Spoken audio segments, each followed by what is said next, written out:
السلام عليكم. قال الله تبارك وتعالى في كلامه المجيد والفرقان الحميد: أعوذ بالله من الشيطان الرجيم. بسم الله الرحمن الرحيم. إنما يخشى الله من عباده العلماء إن الله عزيز غفور. محترم حضرات، طلبہ عزیز اور اساتذہ اکرام اور دور دراز سے آئے ہوئے مہمانان اعظام، آج 15 اگست ہے اور اسی دن ہمارا ملک ہندوستان آزاد ہوا تھا، اور آپ حضرات کو معلوم ہونا چاہیے کہ جنگ آزادی کوئی 1-2 دن کی تاریخ نہیں ہے بلکہ پوری 200 سالہ تاریخ ہے۔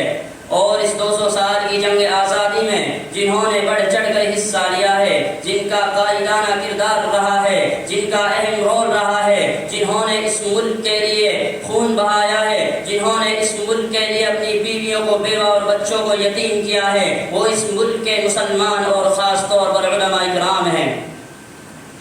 میرے کہنے کا مطلب یہ نہیں ہے کہ دوسرے برادران وطن نے اس ملک کے لیے قربانی نہیں دی، قربانی انہوں نے بھی دی ہے، لیکن جنگ آزادی کے اصل ہیرو نہیں ہے بلکہ جنگ آزادی کے اصل ہیرو علماء کرام ہیں، جنہوں نے اس ملک کے لیے جان کو جان نہیں سمجھا، مال کو مال نہیں سمجھا، اولاد کو اولاد نہیں سمجھا، عزت و آبرو کو عزت و آبرو نہیں سمجھا، گھر بار کو گھر بار نہیں سمجھا، بلکہ جان دینی پڑی تو جان دے کر، مال لٹانا پڑا تو مال لٹا کر، عزت و آبرو گوانی پڑی تو عزت و آبرو گوا کر، اولاد کو قربان کرنا پڑا تو اولاد کو قربان کر کے، اور پورے طور پر تن من دھن کی بازی لگا کر اس ملک کو آزاد کرایا۔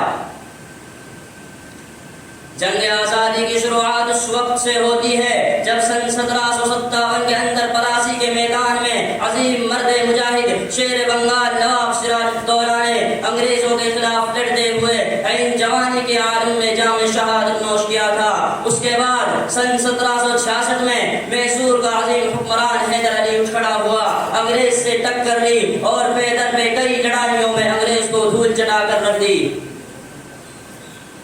لیکن سن 1782 میں حیدر علی کا انتقال ہو گیا تو ان کے شیر دل بیٹے عظیم مرد مجاہد جلیل القدر عالم دین شیر میسور ٹیپو سلطان نے کمان سنبھالی اور انگریز کے خلاف ایک آہنی دیوار بن کر کھڑا ہو گیا اور پوری قوت کے ساتھ انگریز کو اس ملک سے نکالنے کی کوشش کی۔ لیکن سن 1799 میں میر صادق، میر جعفر اور میر معین الدین جیسے غداروں کی غداری کی وجہ سے انگریز نے سلطنت میسور پر حملہ کر دیا اور میسور کے دارالسلطنت سرندہ پٹنم کے قلعے کو چاروں طرف سے گھیر لیا۔ جب انگریز نے قلعے کو چاروں طرف سے گھیر لیا تو کسی نے ٹیپو سلطان کو مشورہ دیا کہ سلطان، انگریز کی فوج بہت زیادہ ہے، انگریز کے اسلحہ جات بہت مضبوط ہیں، بہتر یہ ہے کہ انگریز کے سامنے گھٹنے ٹیک دیے جائے اور ان کی حکمرانی تسلیم کر دی جائے۔